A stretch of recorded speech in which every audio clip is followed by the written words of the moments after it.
عداوت مجھ سے کیوں اتنی، میں تو قرآن کا داعی ہوں، رسول اللہ کا وارث، صحابہ کا سپاہی ہوں، مجھے ہے کفر سے نفرت، میں تو حق کا فدائی ہوں، زمانے کے ہر السلام علیکم ورحمۃ اللہ وبرکاتہ۔ الحمدللہ رب العالمین، والصلاة والسلام علی سید الانبیاء والمرسلین وعلی آلہ وصحبہ اجمعین ومن تبعہم بإحسان الی یوم الدین، اما بعد۔ معزز ناظرین، عزیز طلباء اور طالبات، سیرت کورس کا آج یہ 5واں ایپیسوڈ آپ کی خدمت میں پیش کیا جا رہا ہے۔ پچھلے ایپیسوڈ میں آپ نے اللہ کے رسول صلی اللہ علیہ وسلم کی مکی زندگی کے مختلف اس کے احوال اور اس کی الگ الگ سچویشنز آپ کے سامنے آئیں، اور آپ نے یہ محسوس کیا کہ اللہ کے نبی صلی اللہ علیہ وسلم کے اوپر اور صحابہ کے اوپر بڑی تکلیفیں اور بڑی آزمائشیں اس وقت جو ہے نازل ہو رہی تھی۔ ایسے حالات میں ایک بہت بڑا سوال یہ ہے کہ اتنی پریشانیوں کے باوجود، اتنے مشکل حالات کے باوجود وہ کون سی چیز تھی، وہ کون سے فیکٹرز تھے، وہ کون سے عوامل تھے جس کی وجہ سے اللہ کے نبی کے صحابہ ایمان پر جمے ہوئے تھے، ثابت قدم تھے۔ تو آج ہم اپنی گفتگو کا آغاز انہی فیکٹرز اور انہی عوامل سے کرتے ہیں۔ سب سے پہلی چیز جو صحابہ کرام کے ایمان پر جمے رہنے کی سب سے پہلی جو وجہ تھی کہ وہ اللہ تبارک و تعالیٰ کے اوپر پکا ایمان رکھتے تھے۔ ان کے دل میں بالکل خالص ایمان تھا، اور جب دل کے اندر مکمل ایمان، خالص ایمان ایک مرتبہ پیدا ہو جائے تو پھر انسان پہاڑوں سے بھی ٹکرا سکتا ہے۔ صحابہ کرام کا جو ایمان تھا وہ پہاڑوں سے بھی زیادہ مضبوط تھا، یہ پہلی وجہ تھی۔ دوسری وجہ یہ تھی کہ اللہ کے نبی صلی اللہ علیہ وسلم کی قیادت، آپ کی لیڈرشپ، اللہ کے رسول کی شکل میں صحابہ کو ایک ایسا لیڈر ملا تھا جو ہر اعتبار سے، جس کے اندر ایسے کیریکٹرز تھے، ایسی کوالٹیز تھیں، ایسی صلاحیتیں تھیں جو ایک قائد کے اندر ہونی چاہیے۔ آپ کا اخلاق، آپ کا کیریکٹر، آپ کی بہترین عادتیں، آپ کی نرمی، آپ کی تواضع، یہ وہ چیزیں تھیں جو لوگوں کا دل موہ لیتی تھی، لوگوں کا دل جیت لیتی تھی۔ اور تیسری اہم چیز یہ تھی کہ صحابہ کرام کو اپنی رسپانسبلٹی کا احساس تھا۔ اللہ تعالیٰ نے انسان کے کندھوں پر جو ذمہ داریاں ڈالی ہیں، انسان کو اگر ان ذمہ داریوں کا احساس ہو جائے تو انسان جب تک ان ذمہ داریوں کو ادا نہ کرے وہ چین سے نہیں بیٹھ سکتا۔ صحابہ کرام کو اپنی ذمہ داریوں کا پورا احساس تھا۔ اور چوتھی وجہ یہ تھی کہ صحابہ کرام کا آخرت کے اوپر ایمان تھا۔ انہیں یقین تھا کہ ساری مشکلوں کے باوجود ایک دن آئے گا، ہمیں اللہ کی بارگاہ میں حساب دینا ہے، اللہ کے سامنے کھڑے ہونا ہے، اور یہ ان ساری مشکلات اور ان سارے امتحانات کا ثمرہ اور اس کا پھل اور اس کا اجر ہمیں آخرت میں ملے گا۔ یہ یقین تھا صحابہ کرام۔ اور ایک اہم وجہ ان کے ثابت قدم رہنے کی یہ بھی تھی محترم ناظرین کہ قرآن کریم کی جو آیتیں نازل ہوتی تھیں، قرآن کریم کی مشکل حالات میں قرآن کریم کی جو آیتیں نازل ہوتی تھیں وہ صحابہ کرام کو بڑا حوصلہ دیتی تھی۔ ان کے اندر اسلام کی سچائی کے دلائل ہوتے تھے، ان کے اندر مشرکین کے شبہات کا جواب ہوتا تھا، مشرکین کی باتوں کا جواب ہوتا تھا۔ یہ تمام چیزیں تھیں جن سے صحابہ کرام کو بڑا حوصلہ ملتا تھا۔ اور پھر آخری چیز یہ ہے کہ صحابہ کرام کو اس بات کا کامل یقین تھا کہ آج ہم پریشان ہیں اور آج ہماری اسلامی دعوت وہ کمزور ہے اور آج ہم اسلام پر عمل کرنے کی وجہ سے ستائے جا رہے ہیں، لیکن ایک دن آئے گا جب اللہ تعالیٰ کا دین غالب ہوگا اور جاہلیت کا یہ نظام ختم ہوگا اور سارے عالم کی قیادت مسلمانوں کے ہاتھ میں ہوگی۔ یہ یقین بھی تھا، اور قرآن کریم کی مختلف آیتوں کے ذریعے اللہ تعالیٰ بھی ان کو یہ وعدہ اللہ تعالیٰ کی طرف سے بھی ان کو مل رہا تھا۔ تو یہ وہ تمام چیزیں جس کی وجہ سے صحابہ کرام کے قدم جمے ہوئے تھے اور ایمان پر وہ ثابت قدم تھے۔ اس کے بعد اللہ کے نبی صلی اللہ علیہ وسلم نے مکہ کے باہر بھی دعوت و تبلیغ کا کام شروع کیا۔ شوال سن 1090 میں، اپنی نبوت کے 10ویں سال، انگریزی کیلنڈر کے حساب سے مئی کے آخر میں یا جون کے شروع میں سن 619 عیسوی میں اللہ کے نبی صلی اللہ علیہ وسلم طائف گئے۔ یہ طائف جو ہے ایک پہاڑی علاقہ ہے اور مکہ سے تقریباً 60 میل دور ہے۔ یہ 60 میل کا سفر اللہ کے رسول صلی اللہ علیہ وسلم نے پیدل طے کیا۔ آپ کے ساتھ آپ کے غلام حضرت زید ابن حارثہ تھے۔ راستے میں جس قبیلے کے پاس سے بھی اللہ کے رسول کا گزر ہوتا، اللہ کے رسول صلی اللہ علیہ وسلم انہیں اسلام کی دعوت دیتے، مگر کوئی بھی آپ کی دعوت قبول کرنے کے لیے تیار نہیں ہوا۔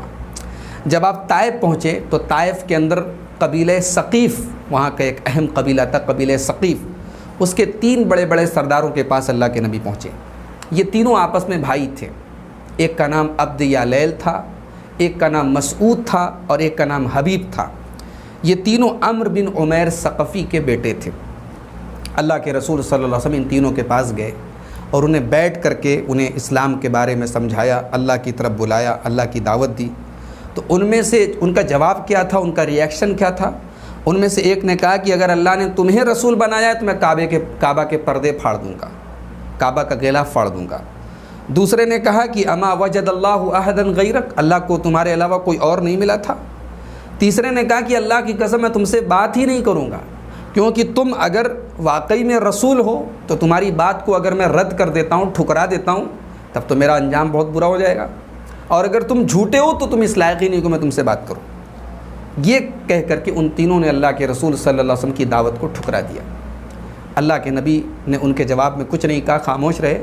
بس آپ نے اتنا کہا کہ اذ فعلتم ما فعلتم فاکتموا عنی، دیکھو تم نے جو کر لیا، لیکن میں نے تم کو اسلام کی جو دعوت دی ہے یہ بات تم اپنے تک رکھنا، اس کو سیکرٹ رکھنا، اس کو چھپانا، اس کو اوپن مت کرنا۔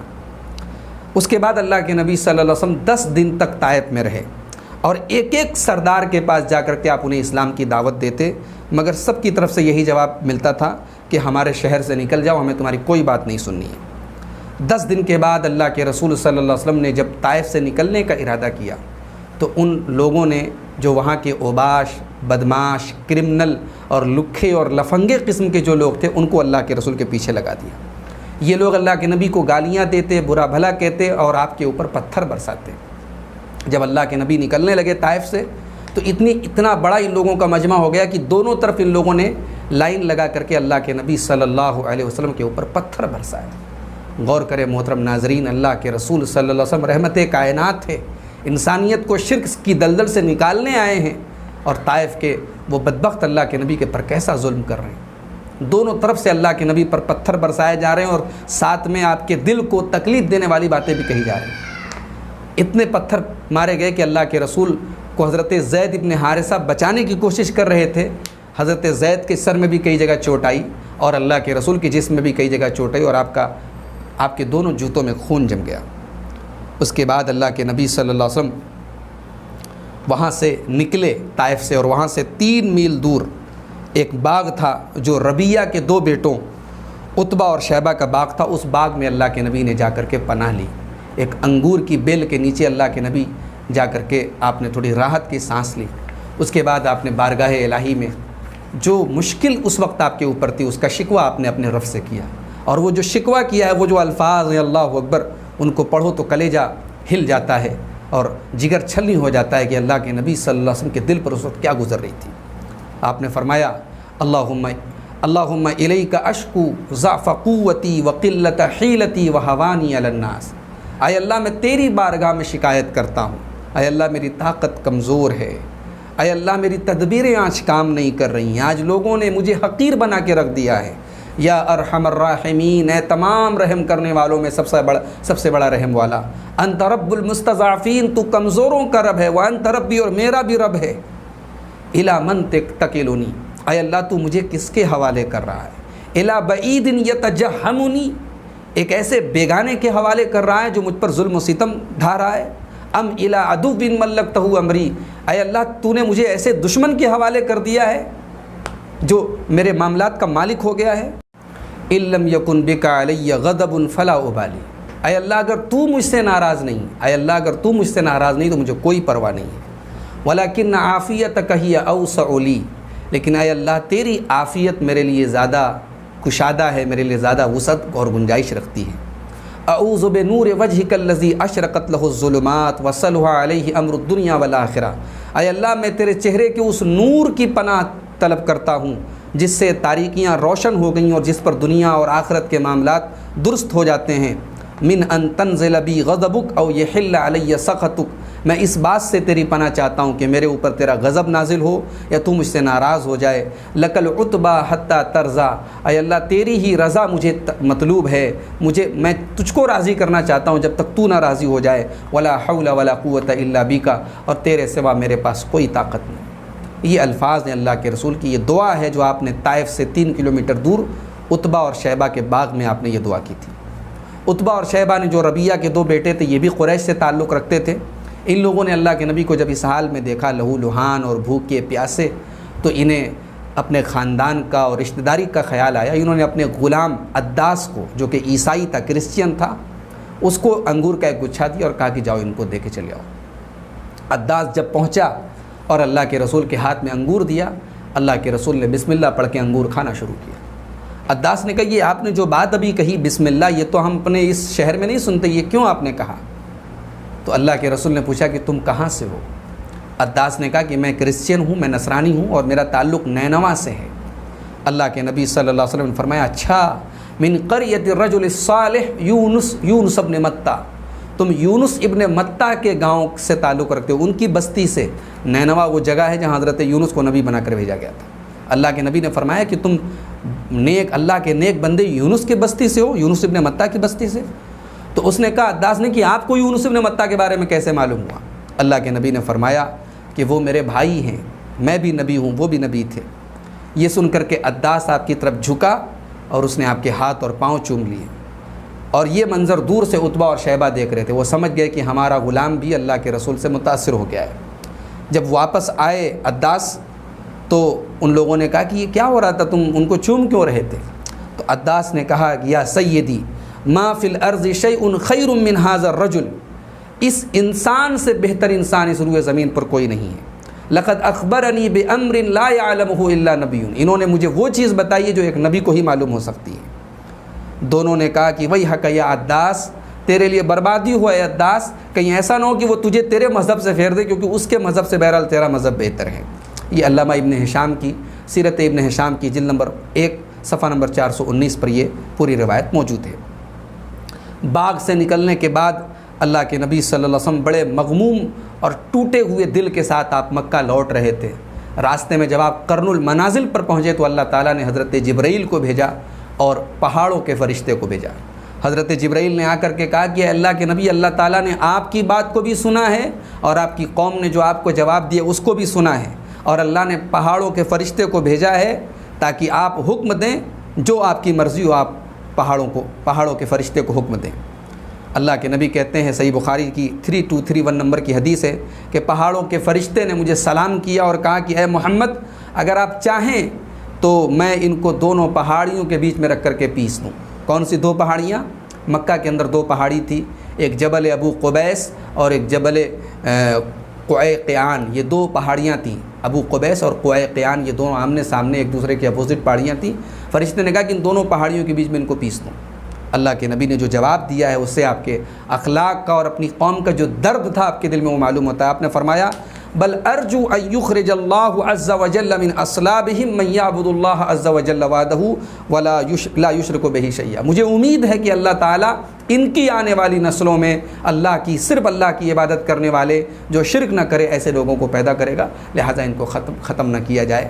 لیکن اللہ کے نبی کو بہرحال اس فرشتوں کے آنے سے ایک آسمانی تائید اور غیبی مدد آپ کو جو محسوس ہوئی تو اس کی وجہ سے آپ کو اطمینان نصیب ہوا۔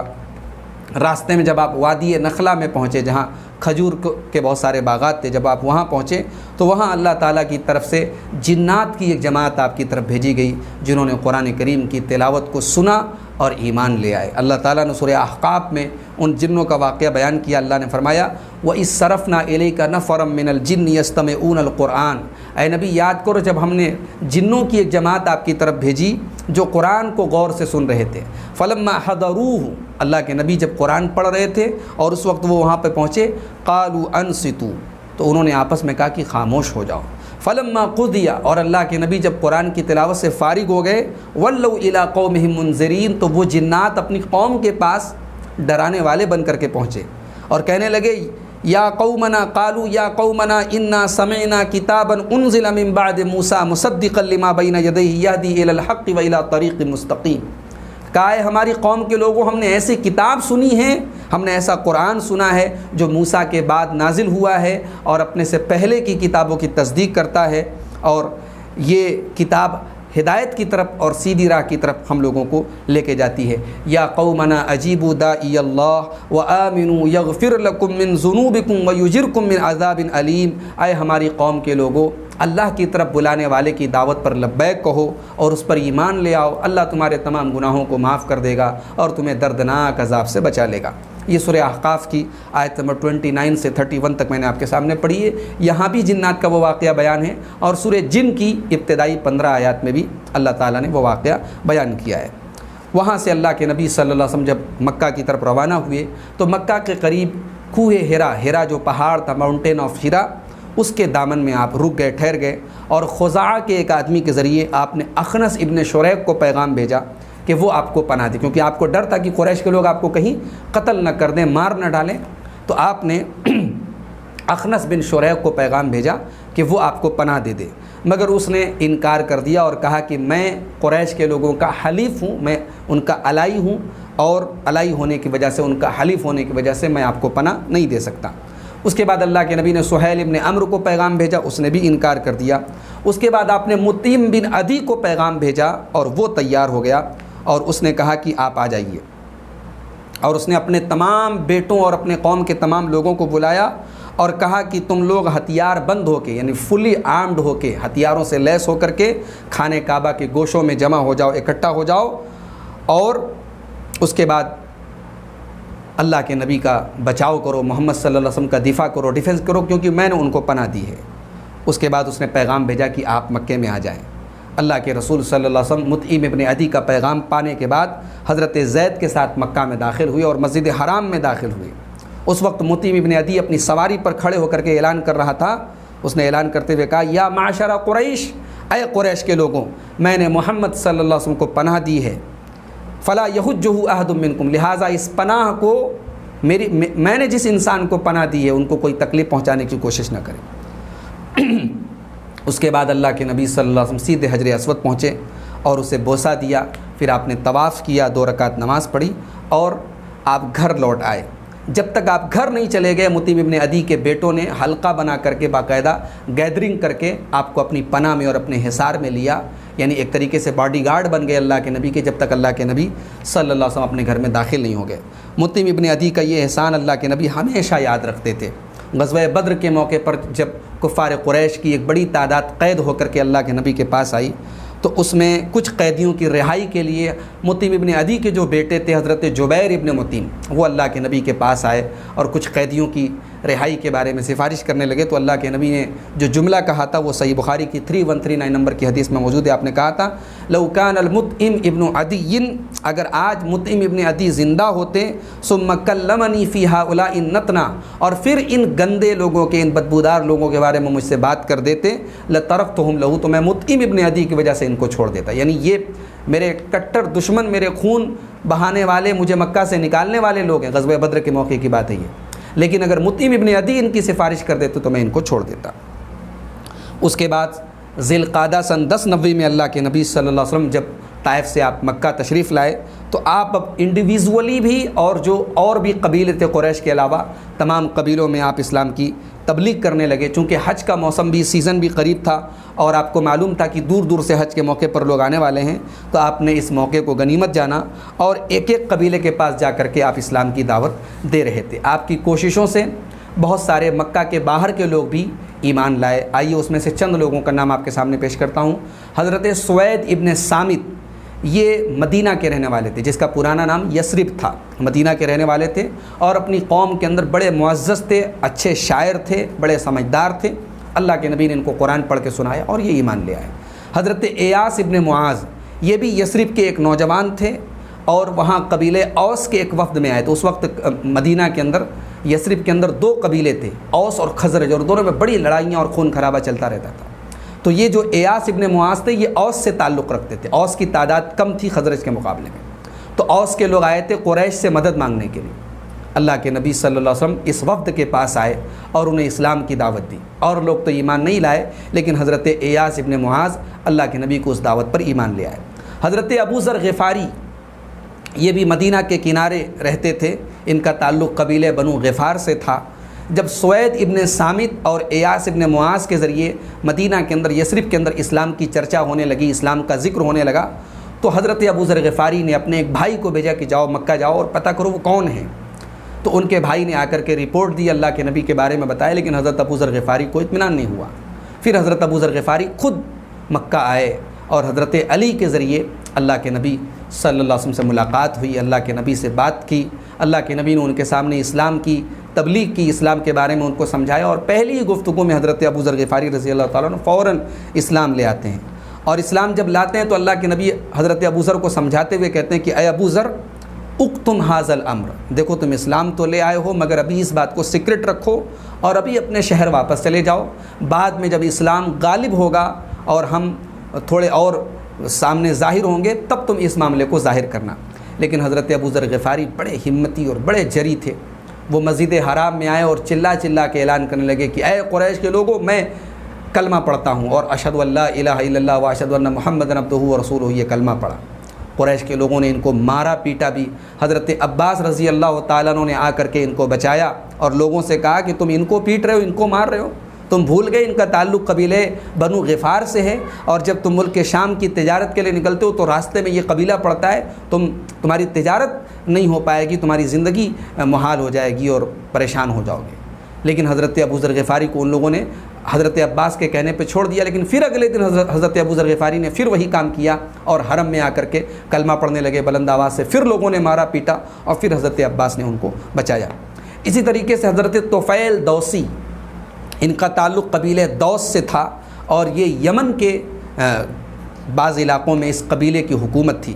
سن 1190 میں یہ مکہ آئے اور آتے ہی مکہ والوں نے ان کی خوب مہمان نوازی کی، خوب ان کی عزت کی اور کہا کہ دیکھو محمد کی بات مت سننا، ہمارے یہاں ایک آدمی پیدا ہوا ہے محمد نام کا، وہ عجیب و غریب جادو لوگوں کے سامنے پیش کرتا ہے، بھائی کو بھائی سے الگ کر دیتا ہے، باپ کو بیٹے سے الگ کر دیتا ہے، اس طریقے کی باتیں کہہ کر کے لوگوں نے حضرت طفیل کا بالکل دماغ بھر دیا۔ حضرت طفیل خود کہتے ہیں کہ میں مسجد حرام میں اپنے کانوں میں روئی لگا کر کے داخل ہوا کہ اگر محمد صلی اللہ علیہ وسلم سے ملاقات بھی ہوگی تو میں کوئی بات ان کی نہیں سنوں گا۔ آئے تو دیکھا اللہ کے نبی خانہ کعبہ کے پاس نماز پڑھ رہے تھے۔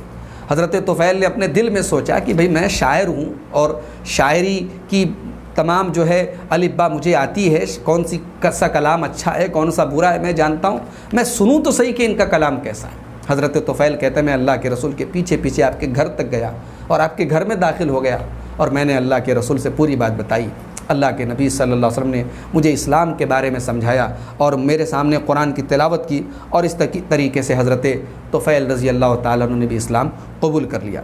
اسی طریقے سے حضرت زماد الازدی، ان کا تعلق یمن کے قبیلے ازد شنوا سے تھا، زماد الازدی ان کا نام ہے۔ یہ جھاڑ پھونک کرتے تھے، یہ لوگ اگر مرگی کا دورہ ہوتا تھا، پاگل لوگ ہو جاتے تھے تو یہ جھاڑ پھونک کر کے اس کا جادو ختم کرتے تھے، پاگل پن ختم کرتے تھے۔ جب یہ مکہ آئے اور اللہ کے رسول کے بارے میں بعض بیوقوفوں نے ان کو بتایا کہ اللہ کے نبی نعوذ باللہ پاگل ہے، مجنون ہے، تو انہوں نے اپنے دل میں سوچا کہ چل کے میں دم کر دیتا ہوں، شاید میں ان کا علاج کر دوں، چل کے مل تو لیتا ہوں۔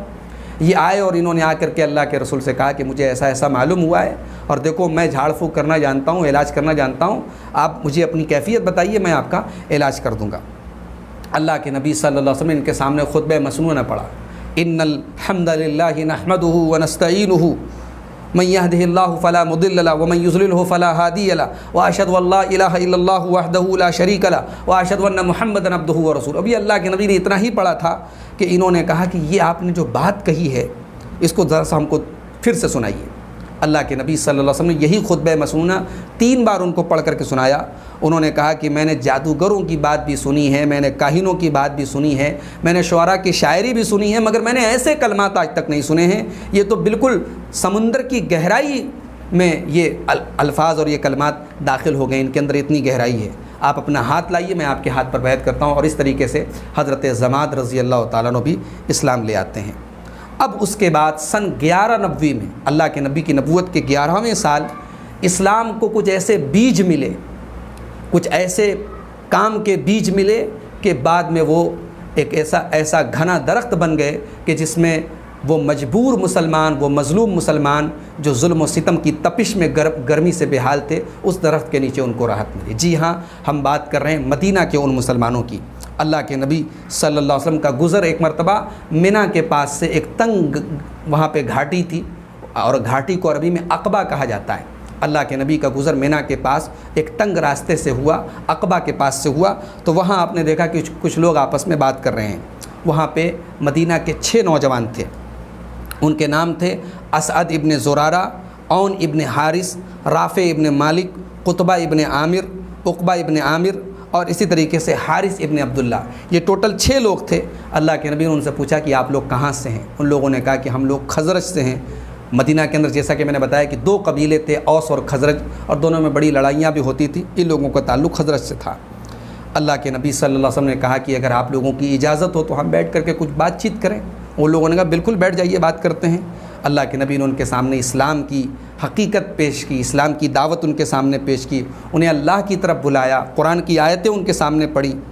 تب ان میں سے جو 6 لوگ تھے انہوں نے آپس میں کہا کہ اے ہماری قوم کے لوگوں، یہ وہی نبی ہیں جس نبی کی بات ہمارے یہودی ہمارے علاقے کرتے، کیونکہ مدینہ کے آس پاس میں یہودی رہتے تھے، اور اوس اور خزرج کے جو لوگ تھے وہ یہودیوں کے ساتھ ایگریمنٹ کر کے ان کے الائی کی حیثیت سے مدینہ میں رہتے تھے۔ تو کہا کہ یہودی جس نبی کی بات کرتے ہیں یہ وہی نبی تو نہیں ہیں، فلا تسبقنکم الیہ، تو ان کے اوپر جلدی سے ایمان لے آؤ، کہیں ایسا نہ ہو کہ یہودی ہم سے سبقت کر جائیں۔ اور یہ تمام کے تمام لوگ فوراً انہوں نے کلمہ پڑھا اور اللہ کے نبی کے اوپر اسلام لے آئے۔ یہ جو 6 لوگ تھے یہ اپنے اپنے قبیلے کے بڑے جینیس لوگ تھے اور بڑے سمجھدار لوگ تھے، اور مدینہ کے ماحول سے یہ لوگ بہت پریشان تھے، اور انہیں توقع تھی کہ اللہ کے نبی کے ذریعے ہمارے یہاں جو جنگ چل رہی ہے اوس اور خزرج کی، اللہ کے نبی کے اس کلمے کے ذریعے، اسلام کے ذریعے، توحید کے ذریعے ہماری یہ جنگ دور ہو جائے گی۔ بہرحال یہ 6 لوگ جب مدینہ پہنچے تھے تو سمجھیے کہ اللہ کے نبی کا چرچا مدینہ کے گھر گھر ہونے لگا۔ پھر انہی حالات میں اللہ کے رسول کی سیرت کا ایک بڑا اہم انسیڈنٹ اور ایک بڑا ہی اہم واقعہ، جسے ہم اسراء اور معراج کا واقعہ کہتے ہیں، وہ پیش آیا۔ یہ معراج کا واقعہ کب پیش آیا اس میں بہت اختلاف ہے۔ الرحیق المختوم کے مؤلف نے 6 اقوال ذکر کیے ہیں، کہ 6 اقوال ملتے ہیں۔ اس میں پہلا قول یہ ہے کہ جس سال اللہ کے نبی صلی اللہ علیہ وسلم کو نبوت ملی، آپ نبوت سے سرفراز ہوئے، اسی سال آپ کو معراج بھی ہوئی۔ یہ امام طبری نے اس قول کو پسند کیا ہے۔ دوسرا قول یہ ہے کہ اللہ کے نبی کی بعثت کے 5 سال کے بعد آپ کو معراج کا واقعہ پیش آیا۔ یہ امام نووی اور امام قرطبی کا قول ہے۔ تیسرا قول یہ ہے کہ رجب کے مہینے میں سن 1090 میں آپ کو معراج کا واقعہ پیش آیا۔ چوتھا قول یہ ہے کہ ہجرت سے 16 مہینے پہلے یعنی رمضان سن 1290 میں یہ واقعہ پیش آیا۔ اور پانچواں قول یہ ہے کہ ہجرت سے 14 مہینے پہلے محرم سن 1390 میں یہ واقعہ پیش آیا۔ اور چھٹا قول یہ ہے کہ ہجرت سے 1 سال پہلے یعنی ربیع الاول سن 1390 میں یہ واقعہ پیش آیا۔ ان تمام اقوال میں جو شروع کے 3 قول ہیں وہ بالکل غلط ہیں۔ اس لیے غلط ہیں کیونکہ حضرت خدیجہ رضی اللہ تعالیٰ عنہ کا جو انتقال ہوا تھا وہ 5 ٹائم کی نماز فرض ہونے کے پہلے ہوا تھا، اور 5 ٹائم کی نماز ہم جانتے ہیں کہ معراج میں ہی فرض ہوئی تھی، اور حضرت خدیجہ کا انتقال رمضان سن 1090 میں ہوا تھا۔ اس کا مطلب کہ معراج کا واقعہ جب بھی پیش آیا ہے تو حضرت خدیجہ کی وفات کے بعد پیش آیا ہے۔ تو شروع کے جو 3 قول تھے کہ جس سال نبی بنائے گئے اسی سال معراج ہوئی، یا 5 سال بعد ہوئی، یا 27 رجب سن 1090 کو، یہ تینوں قول غلط ہیں۔ بعد کے تینوں قول کے بارے میں الرحیق المختوم کے جو آتھر ہیں، جو مصنف ہیں، انہوں نے کہا کہ بھئی اس میں یہ تینوں کی گنجائش موجود ہے، میں کسی کو راجح نہیں قرار دے سکتا۔ یہ جو واقعہ تھا اس کی پوری ڈیٹیل حدیثوں کے اندر بیان کی گئی ہے۔ علامہ ابن قیم نے اس واقعے کی جو خلاصہ پیش کیا ہے وہ میں آپ کے سامنے پیش کر دیتا ہوں۔ علامہ ابن قیم فرماتے ہیں زاد المعاد کے اندر کہ اللہ کے نبی کو صحیح قول کے مطابق جسم اور روح کے ساتھ، یعنی بعض علماء کہتے ہیں کہ صرف روح کے ساتھ معراج ہوئی، لیکن وہ صحیح نہیں ہے۔ صحیح قول یہ ہے کہ روح اور جسم دونوں کے ساتھ آپ کو پہلے مسجد حرام سے مسجد اقصیٰ تک، بیت المقدس تک لے کے جایا گیا، براق پر سوار کر کے۔ اس سواری جو تھی اس کا نام براق تھا، اور حضرت جبرائیل آپ کے ساتھ تھے۔ وہاں آپ اترے بیت المقدس میں، وہاں انبیاء کی جماعت موجود تھی، آپ نے انبیاء کو نماز پڑھائی، اور براق کو آپ نے مسجد کے دروازے کے حلقے میں کڑی میں باندھ دیا، اور اس کے بعد آپ نے نماز پڑھائی۔ پھر بیت المقدس سے آپ کو آسمان دنیا پر، پہلے آسمان پر لے کے جایا گیا۔ حضرت جبرائیل نے دروازہ کھلوایا، اللہ کے نبی کے لیے دروازہ کھولا گیا۔ وہاں پر اللہ کے نبی کی ملاقات حضرت آدم علیہ السلام سے ہوئی۔ اللہ کے نبی صلی اللہ علیہ وسلم نے حضرت آدم کو سلام کیا، انہوں نے سلام کا جواب دیا اور آپ کو خوش آمدید کہا اور آپ کی رسالت اور نبوت کا اقرار کیا۔ اس کے بعد حضرت آدم کے داہنی طرف ان کی اولاد میں جو نیک روحیں ہیں، وہ نیک روحیں داہنی طرف پیش کی گئیں اور بائیں طرف برے لوگوں کی روحیں پیش کی گئیں۔ اچھے لوگوں کی روحیں دیکھ کر کے حضرت آدم ہنسے اور برے لوگوں کی اپنی اولاد میں سے بری روحوں کو دیکھ کر کے حضرت آدم کی آنکھوں میں آنسو آ گئے۔ اس کے بعد دوسرے آسمان پر حضرت یحییٰ اور حضرت عیسیٰ علیہ السلام سے اللہ کے رسول کی ملاقات ہوئی۔ تیسرے آسمان پر حضرت یوسف سے ہوئی، چوتھے آسمان پر حضرت ادریس سے ہوئی، اور پانچویں آسمان پر حضرت ہارون سے ہوئی۔ چھٹے آسمان پر حضرت موسیٰ علیہ السلام سے ہوئی۔ حضرت موسیٰ کے پاس سے جب گزرنے لگے تو حضرت موسیٰ رونے لگے۔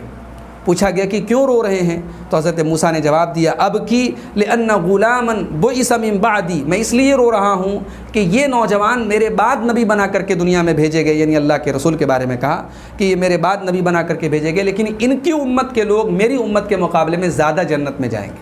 حضرت موسیٰ اپنی امت کی محبت میں یہاں وہ روئے۔ اور ساتویں آسمان پر اللہ کے نبی کی ملاقات حضرت ابراہیم علیہ السلام سے ہوئی۔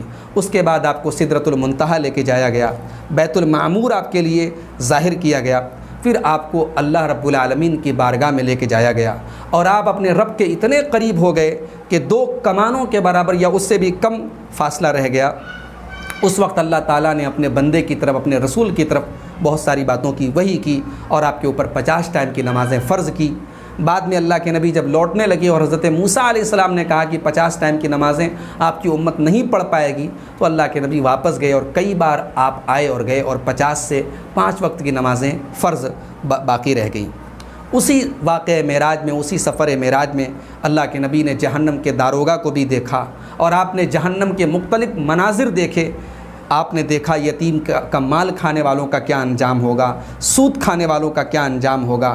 اسی طریقے سے آپ نے دیکھا کہ زناکار مردوں اور عورتوں کا کیا حال ہوگا، ان عورتوں کا کیا حال ہوگا جو دوسروں کا بچہ اپنے شوہر کی طرف منسوب کرتی ہیں۔ یہ تمام عذاب کے مناظر بھی آپ کو دکھائے گئے۔ آپ کے سامنے اسی سفر معراج میں دودھ اور شراب پیش کی گئی تو آپ نے دودھ کو پسند کیا۔ اس پر کہا گیا کہ آپ نے فطرت کو چنا ہے، آپ نے صحیح چیز کو چنا ہے۔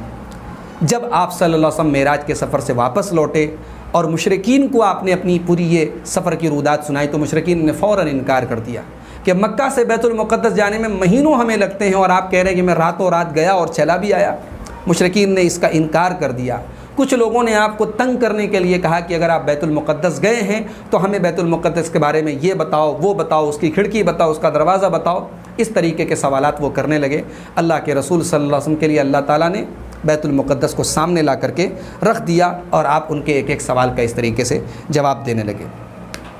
اور معراج کے اس واقعے کے بعد جب سب لوگوں نے اس کا انکار کیا اور جھٹلا دیا، لیکن جیسے ہی حضرت ابو بکر کو معلوم ہوا کہ اللہ کے رسول ایسا کہہ رہے ہیں، انہوں نے فوراً کہا کہ اگر میرے نبی نے کہا ہے تو بالکل سچ کہا ہے، اور اسی دن حضرت ابو بکر کو صدیق کا خطاب مل گیا، یعنی اللہ کے رسول کی سب سے زیادہ تصدیق کرنے والے حضرت ابو بکر صدیق رضی اللہ تعالیٰ عنہ۔ اس واقعے کے پیچھے اللہ تعالیٰ کی بہت ساری حکمتیں تھیں اور مصلحتیں تھیں۔ اگر ہم غور کریں تو معراج کا جو واقعہ قرآن میں بیان کیا گیا ہے سورہ بنی اسرائیل کی سورہ اسراء کی پہلی آیت میں، سبحان الذی اسریٰ بعبدہ لیلا من المسجد الحرام الی المسجد الاقصی الذی بارکنا حولہ، بڑی پاک ہے وہ ذات جو اپنے بندے کو راتوں رات مسجد حرام سے مسجد اقصی تک لے گئی تاکہ ہم اپنے بندے کو اپنی نشانیاں دکھائیں۔ اس کے بعد اگر آپ غور کریں تو بنی اسرائیل کے جرائم اور ان کے غلط کاموں کا تذکرہ ہے۔ ایک عام آدمی یہ سوچتا ہے کہ بھئی معراج کے واقعے کے بعد بنی اسرائیل کے جرائم کا کیوں ذکر ہے، لیکن غور کرنے پر معلوم ہوتا ہے کہ اس کے پیچھے اللہ تعالیٰ کی بہت بڑی حکمت ہے۔ اللہ تعالیٰ یہ اشارہ کر رہا ہے کہ بنی اسرائیل جن کے ذمے انسانیت کی قیادت اور انسانیت کی لیڈرشپ جن کو دی گئی تھی، لیکن ان کے جرائم کی وجہ سے، ان کے کرائمز کی وجہ سے، ان کی برائیوں کی وجہ سے اب انہیں اس منصب سے ہٹایا جاتا ہے، انہیں سسپینڈ کیا جاتا ہے، یہ لیڈرشپ ان سے چھینی جاتی ہے، اور اب یہ لیڈرشپ منتقل ہو رہی ہے اللہ کے پیارے رسول صلی اللہ علیہ وسلم کو اور آپ کی امت کو۔ یہ ہے معراج کا کے پیچھے اصل حکمت اور مصلحت۔ اب اس میں ایک سوال یہ پیدا ہوا کہ اللہ کے رسول صلی اللہ علیہ وسلم اور آپ کی امت کو اگر دنیا کی لیڈرشپ اور انسانیت کی قیادت اگر سونپی جا رہی ہے تو پھر اس رسول کا حال تو یہ ہے کہ آپ مکہ اور طائف میں در در کی ٹھوکریں کھا رہے ہیں۔ تو اس کا جواب یہ ہے کہ اللہ کے رسول صلی اللہ علیہ وسلم کو اللہ تعالیٰ نے معراج کا یہ سفر کرا کر کے یہ پیغام دیا ہے کہ اب آپ کی زندگی کا مشکلوں کا دور ختم ہو رہا ہے، اب آپ کی زندگی کا ایک دوسرا دور شروع ہو رہا ہے، اب اہل ایمان کا ایک دوسرا اسٹیج شروع ہو رہا ہے جو پہلے سے بالکل الگ ہوگا۔ یہ مشکل کا اور پریشانی کا دور ختم ہو رہا ہے اور اب اللہ کا دین غالب آنے والا ہے، اور اب پورے عرب میں اس نبی نے جو آواز دی ہے توحید کی، اس کا ڈنکا پورے عرب میں بجنے والا ہے۔ تو محترم ناظرین، یہ تھا آج سیرت رسول کا 5واں ایپیسوڈ۔ میں امید کرتا ہوں کہ بہت ساری باتیں آپ کے سامنے آئی ہوں گی۔ میں نے کوشش کی ہے کہ اس کتاب کے اہم چیپٹرز آپ کے سامنے پیش کر دیے جائیں۔ ایک بڑی اہم بات آج مجھے ایک اسٹوڈنٹ نے میسج کر کے یہ کہی کہ آپ سیرت کورس پیش کر رہے ہیں، سیرت کی جو یہ کتاب ہے، اس کتاب کا جو نام ہے الرحیق المختوم، ٹائٹل کا مطلب تو آپ نے اب تک نہیں بتایا۔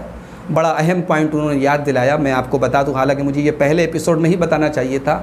یہ جو کتاب کا نام علامہ صفی الرحمن مبارک پوری نے لکھا الرحیق المختوم، یہ نام دراصل قرآن سے انہوں نے لیا ہے۔ قرآن کے 30ویں پارے میں سورہ مطففین کی ایک آیت اللہ نے فرمایا جنتی لوگوں کے بارے میں کہ یسقون من رحیق مختوم، جنتی لوگوں کو پلائی جائے گی رحیق مختوم۔ رحیق شراب کا ایک نام ہے، اور رحیق کے معنی پیور بھی ہوتے ہیں، یعنی وہ ایک ایسی شراب ہوگی جو بالکل پیور ہوگی، خالص ہوگی۔ اور مختوم کا مطلب ہوتا ہے جس پر سیل لگی ہو، مہر لگی ہوئی ہو، یعنی ایسی شراب کہ جس کو کوئی کھول نہیں سکتا ہے۔ تو جنت کی وہ بہترین اور اعلیٰ شراب جو دنیا کی گندی اور حرام شراب سے بالکل الگ ہوگی، اور قرآن کے اندر جنت کی شراب کی جو ڈیٹیل ہے وہ مختلف آیتوں میں بیان کی گئی ہے۔ تو اس لیے الرحیق المختوم کا مطلب ہوتا ہے دا سیلڈ نیکٹر، سیل بند جنت کی پیور شراب، خالص شراب۔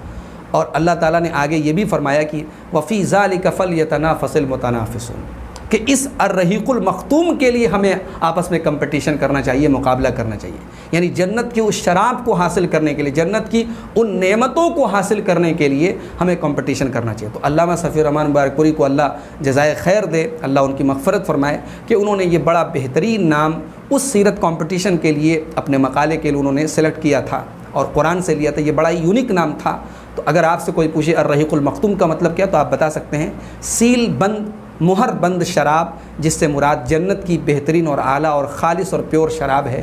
تو اللہ کے رسول کی سیرت کا نام اسی جنت کی شراب کے اوپر اس کتاب کا نام علامہ صفی الرحمن نے رکھا تھا۔ اللہ سے دعا ہے رب العالمین ہمیں اس سیرت کورس کو ہمارے حق میں مفید بنائے، اور ہم سب کو پیارے نبی کی زندگی سے عبرت اور نصیحت حاصل کرنے کی توفیق عطا فرمائے، آمین۔ وآخر دعوانا الحمد للہ رب العالمین، والسلام علیکم ورحمۃ اللہ۔